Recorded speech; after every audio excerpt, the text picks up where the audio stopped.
Hello friends, എല്ലാവർക്കും അർച്ചന ചേച്ചി LLB സീരിയലിൻ്റെ ലേറ്റസ്റ്റ് പ്രമോ റിവ്യൂയിലേക്ക് സ്വാഗതം. അങ്ങനെ ചന്ദ്ര അറസ്റ്റിലായതോടെ താനും കുടുങ്ങുമോ എന്ന് മഞ്ജുവിന് നല്ല പേടിയുണ്ട്. ആ പേടി കൊണ്ട് തന്നെയാണ് മഞ്ജു ഇപ്പോൾ അമ്പാട്ട് വീട്ടിൽ കഴിയുന്നത്. ഇപ്പോൾ വേണമെങ്കിലും താൻ പിടിക്കപ്പെടുമെന്ന് നല്ല ബോധ്യമുണ്ട് മഞ്ജുവിന്. അങ്ങനെ രാവിലെ മഞ്ജു മുറ്റമടിച്ചുകൊണ്ടിരിക്കുകയാണ്. അപ്പോഴാണ് പത്രം വരുന്നത്.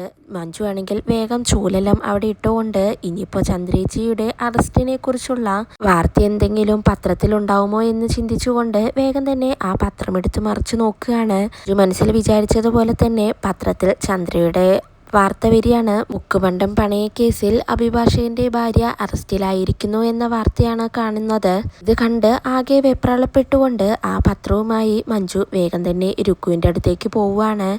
നീയൊരു കാര്യം അറിഞ്ഞോ? ഇന്നത്തെ പത്രത്തിൽ ചന്ദ്രേച്ചിയെ അറസ്റ്റ് ചെയ്തതിന്റെ വാർത്തയുണ്ട്, ഇതാ നോക്കിക്കേ എന്ന് പറഞ്ഞ് മഞ്ജു അങ്ങനെ രുക്കുവിന് അത് കാണിച്ചു കൊടുക്കുകയാണ്. രുക്കും ആകെ വെപ്രാളപ്പെട്ടുകൊണ്ട് അത് വാങ്ങി നോക്കുന്നുണ്ട്. പിന്നീട് അവർ രണ്ടുപേരും അങ്ങനെ സംസാരിക്കുകയാണ്. എങ്കിലും ആരായിരിക്കും ഈ പത്രത്തിൽ വാർത്ത കൊടുത്തത്? ചേച്ചി തന്നെ ആയിരിക്കുമെന്ന് രുക്കുവും മഞ്ജുവും അങ്ങനെ ഉറപ്പിക്കുകയാണ്. എന്നാൽ പിന്നീട് ഇത് അർച്ചന പത്രത്തിൽ കൊടുത്ത വാർത്തയല്ല, അതിന് പിന്നിൽ മറ്റൊരാളാണെന്ന് രുക്കുവും മഞ്ജുവും അറിയാണ്. അങ്ങനെ ആ പത്രവുമായി രുക്കു നേരെ അച്ചുവിന്റെ അടുത്തേക്ക് പോവുകയാണ്. അച്ചു ആണെങ്കിൽ ജോലിക്ക് പോവാനായി റെഡി ആയിക്കൊണ്ടിരിക്കുകയാണ്. റെഡിയൊക്കെ ആയി അച്ചു അങ്ങനെ ഇറങ്ങാൻ നേരം രുക്കു വന്ന് അച്ചുവിനെ ഈ പത്രവാർത്ത കാണിച്ചു കൊടുക്കുന്നുണ്ട്. അച്ചു അങ്ങനെ അത് നോക്കിക്കൊണ്ട് നിൽക്കുകയാണ്. രുക്കു അപ്പോൾ അച്ചുവിനോട് ചോദിക്കുന്നുണ്ട്, ഈ വാർത്ത പത്രത്തിൽ കുടിപ്പിച്ചത് ആരാണെന്ന് അറിയോ എന്ന് ചോദിക്കുകയാണ്. അച്ചു അപ്പോൾ പറയുന്നുണ്ട്, എനിക്കൊന്നും അറിയില്ല, ഞാൻ എന്തിനാണ് അതെല്ലാം അന്വേഷിക്കുന്നത് എന്ന് അച്ചു അങ്ങനെ ചോദിക്കുന്ന സമയത്ത് ഒട്ടും തന്നെ ദേഷ്യം കുറയ്ക്കാതെ അച്ചുവിനോട് പറയുന്നുണ്ട്, ഈ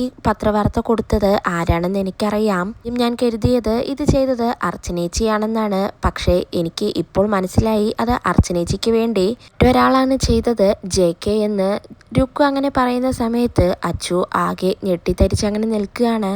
ഒന്നും പറയാൻ കഴിയാതെ അച്ചു അങ്ങനെ മിണ്ടാതെ നിൽക്കുന്നുണ്ട്. എന്നാൽ രുക്കു വീണ്ടും അർച്ചനയും JKയും കുറിച്ച് അച്ചുവിനോട് വീണ്ടും ഇല്ലാത്ത കാര്യങ്ങളെല്ലാം പറഞ്ഞു കൊടുക്കുകയാണ്. അർച്ചനേച്ചിയെ എന്തിനാണ് അയാൾ സഹായിക്കേണ്ട ആവശ്യം? അയൽക്കാരൻ മാത്രമല്ലേ? വീട്ടിലെ കാര്യങ്ങളിൽ എന്തിനാണ് വെറുതെ അയാൾ ഇടപെടുന്നത്? ഇങ്ങനെയെല്ലാം നടക്കുന്നത് നിങ്ങളുടെ ആങ്ങളമാരുടെ കഴിവുകേടാണ്.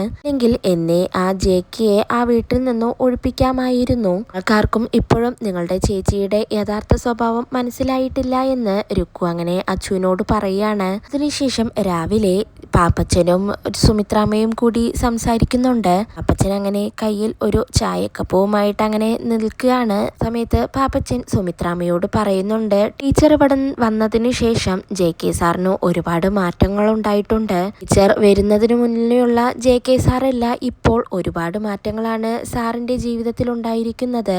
ഇതെല്ലാം നല്ല മാറ്റങ്ങൾ തന്നെയാണ് എന്നെല്ലാം പാപ്പച്ചൻ വളരെ സന്തോഷത്തോടെ JKയെ കുറിച്ച് അങ്ങനെ സുമിത്രാമ്മയോട് പറയുകയാണ്. തൻ്റെ സ്വന്തം മകനെ കുറിച്ച് മറ്റൊരാൾ ഇങ്ങനെ പറയുന്നത് കേട്ട് സുമിത്രാമ്മയ്ക്കും ഒരുപാട് സന്തോഷമാവുന്നുണ്ട്. ഇതോടെയാണ് ഇന്നത്തെ പ്രമോ അവസാനിക്കുന്നത്. നാളെ പുതിയൊരു എപ്പിസോഡുമായി വീണ്ടും കാണാം. Bye, good night.